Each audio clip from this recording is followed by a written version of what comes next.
Hi friends, मैं प्रकाश कुमार साहू, आपका अपना चैनल वाइटल गुरुजी में स्वागत है। आज हम सब ग्रामर के बेसिक क्लास के बारे में पढ़ने जा रहे हैं।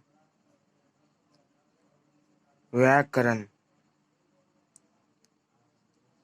जिस शास्त्र के नियमों के अनुसार हमें शुद्ध पढ़ना, लिखना और बोलना आवे, उसे व्याकरण कहते हैं। अक्षर भाषा की छोटी इकाई जिसे स्वतंत्र रूप से बोला जाए उसे अक्षर कहते हैं। मात्रा स्वर वर्णों के छोटी रूप या चिन्ह को ही मात्रा कहते हैं। हलंत जिन वर्ग को बिना स्वर के लिखने के लिए जिन चिन्ह का प्रयोग करते हैं उसे हलंत कहते हैं। अनुस्वार किसी वर्ण का उच्चारण करते समय जब हवा केवल नाक से निकलती है तब उसे अनुस्वार कहते हैं। जैसे पंखा, झंडा, घंटे इत्यादि।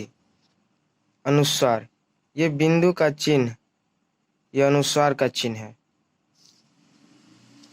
अनुनासिक जब किसी वर्ण का उच्चारण करते समय हवा नाक तथा मुंह दोनों से निकलती है उसे अनुनासिक कहते हैं। जैसे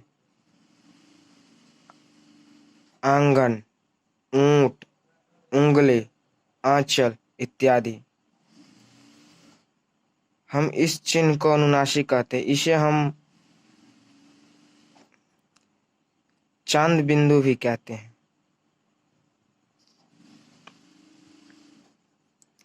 विसर्ग इसका उच्चारण ह हलंत के समान होता है। जैसे प्रातः, प्रायः, स्वतः, अतः इत्यादि। इनसे हमें यह अनुभूति होती है कि इन शब्द को बोलने में आधा ह यानी कि ह हलंत का प्रयोग किया गया है।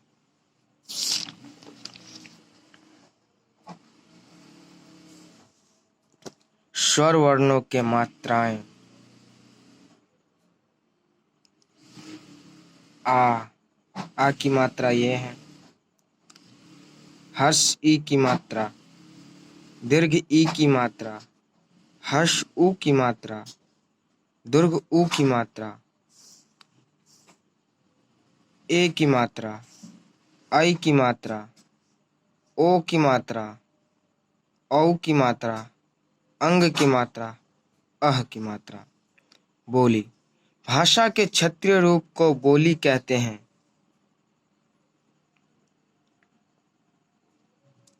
भाषा जिस साधन के द्वारा हम अपने मन के विचार को एक दूसरे के सामने प्रकट करते हैं उसे भाषा कहते हैं।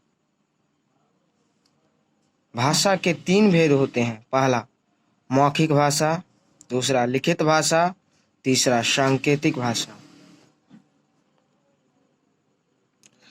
मौखिक भाषा बोलचाल के माध्यम को हम मौखिक भाषा कहते हैं।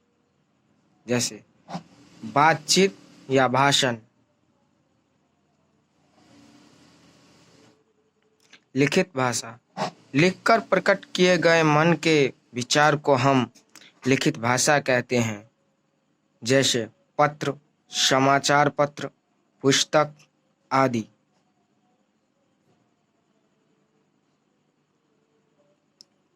सांकेतिक भाषा इस भाषा को हम न बोलते हैं न लिखते हैं, सिर्फ इशारा करके प्रकट किए गए विचार को सांकेतिक भाषा कहते हैं।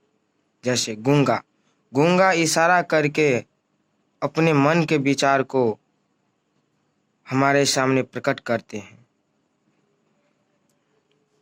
मैं उम्मीद करता हूँ कि आप सबों को ये वीडियो पसंद आया हो। मेरी उम्मीद बढ़ाने के लिए आप सब मेरे चैनल पाटल गुरुजी को लाइक, शेयर, कमेंट और सब्सक्राइब करें। थैंक्स।